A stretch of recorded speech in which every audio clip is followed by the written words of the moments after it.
Friends, எல்லாரும் எப்படி இருக்கீங்க? நல்லா இருக்கீங்களா? ஃப்ரெண்ட்ஸ், வீடியோ பார்க்கறதுக்கு முன்னாடி நம்ம சேனலை சப்ஸ்கிரைப் பண்ணுங்கள் ஃப்ரெண்ட்ஸ். அப்படியே பக்கத்தில் இருக்க ஆல் ஆப்ஷனை கிளிக் பண்ணுங்கள்.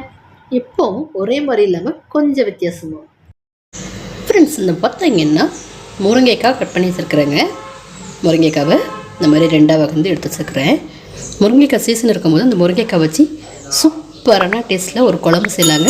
அது எப்படின்னு பார்க்கலாம். அதுக்காக ஒரு சிம்பிளாக மசாலா ஒன்று வறுத்துக்கலாம். பேன் வச்சு நல்லா ஹீட் பண்ணிட்டேன்.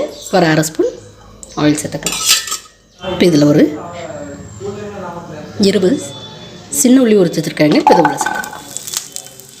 அடுத்ததாக ஃப்ரெஷ்ஷான கருவேப்பிலை இப்போ நல்லா வதக்கி கொடுத்துக்கலாங்க. வெங்காயம் வதங்கி கலர் சேஞ்சாக வரட்டும். வெங்காயம் ஓரளவுக்கு வதங்கிக்கிட்டு இருக்குங்க. இதில் இப்போது ஒரு அரை ஸ்பூன் சோம்பு எடுத்து வச்சுருக்கிறேன். இதில் ஒரே ஒரு பீஸ் பட்டை, ஒரு அன்னாச்சி பூ,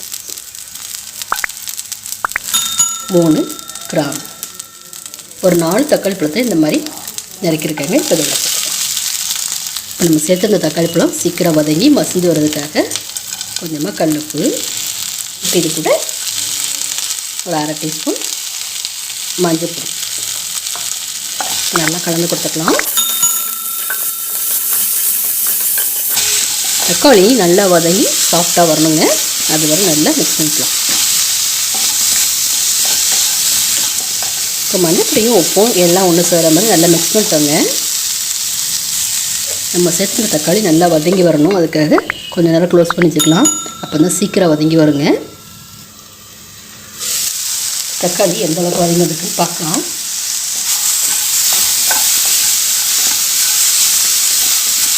ஓரளவுக்கு சாஃப்டாக வந்திருக்குங்க. ஒரு அரை டீஸ்பூன் இஞ்சி பூண்டு பேஸ்ட் எடுத்துக்கலாம்.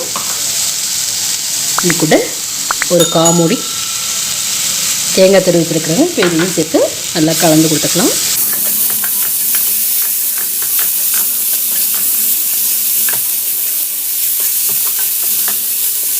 தேங்காய் சேர்த்ததுக்கப்புறம் ஒரு 5 நிமிஷம் நல்லா வதக்கி கொடுங்க. போதுங்க, இந்தளவுக்கு வதக்கி கொடுத்தா போதும். இப்போ இதை நல்லா ஆற வச்சுக்கோங்க. ஆற வச்சுட்டு கொஞ்சமாக தண்ணி சேர்த்துட்டு நல்லா ஃபைன் பேஸ்ட்டாக அரைச்சி எடுத்துக்கலாங்க. இப்போ நம்ம வறுத்த சின்ன வெங்காயம் தக்காளியை ஃபேன் போட்டு நல்லா ஆறிச்சிட்டாங்க. அது நல்லா ஆறிக்கிட்டு இருக்கட்டும். அந்த கேப்பில் நம்ம குழம்பு செய்யறதுக்கு ஸ்டார்ட் பண்ணலாம். பேன் வச்சு ஹீட் பண்ணிட்டு இப்போ நல்லெண்ணெய் சேர்த்துக்கலாம். ஒரு 2 ஸ்பூன். இப்போ ஆயில் நல்லா ஹீட்டாகி வரட்டும். இப்போ ஆயில் நல்லா ஹீட் ஆகிடுச்சுங்க. கொஞ்சமாக கடுகு எடுத்துருக்குறேன். ஒரு பெரிய சைஸ் பல்லரியை இந்த மாதிரி சின்னதாக சாப் பண்ணியிருக்கேன். இப்போ உள்ள இது கூட ஃப்ரெஷ்ஷான கருவேப்பிலை நல்லா வதக்கி கொடுத்துக்கலாம்.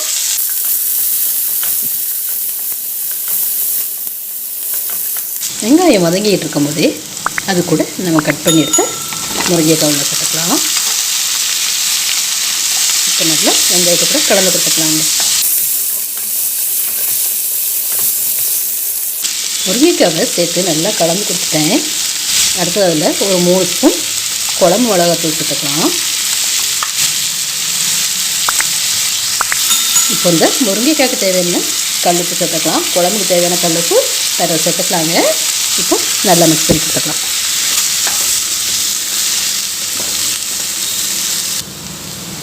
இப்போ ஜாமுன்னு மிக்ஸ் பண்ணி கொடுத்துட்டேன். முருங்கைக்காய் நல்லா வெந்து வர்றதுக்காக தண்ணி சேர்த்துக்கலாம். மறுபடியும் நல்லா கலந்து கொடுத்துக்கலாங்க.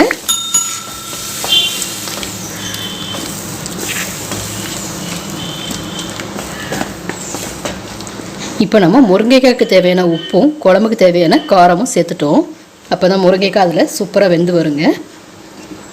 இப்போ க்ளோஸ் பண்ணிக்கலாங்க. ஒரு 10 நிமிஷம் கழித்து பார்க்கலாம். அதுக்கு முன்னாடி நம்ம மசாலா அரைச்சிட்டு வந்துடலாங்க. இப்போ எந்த அளவுக்கு வெந்து வந்துருக்குன்னு பார்க்கலாம்.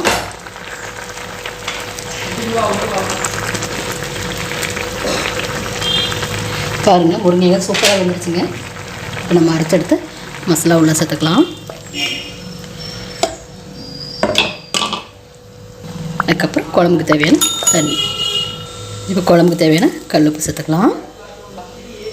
இப்போ எல்லாம் ஒன்று சேர நல்லா மிக்ஸ் பண்ணிக்கலாங்க.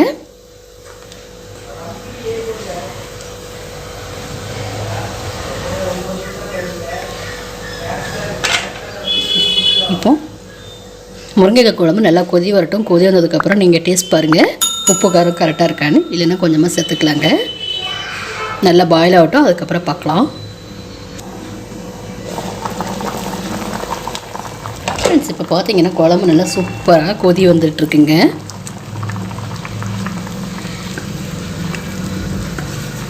இன்னும் ஒரு 5 நிமிஷம் கொதிக்கட்டும். நான் உப்பு காரம் பார்த்தேங்க.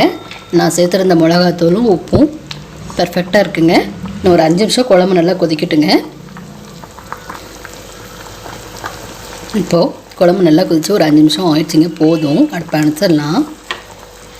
கடைசியாக ஃபினிஷிங் டச்சாக கொஞ்சமாக மல்லியிலேயே மேலே தூவிட்டு நம்ம செஞ்சு முருங்கைக்காய் குழம்பு இறக்கிக்கலாம். ஃப்ரெண்ட்ஸ் லைக் பண்ணுங்கள், ஷேர் பண்ணுங்கள், மறக்காமல் சப்ஸ்கிரைப் பண்ணுங்கள். தேங்க்யூ.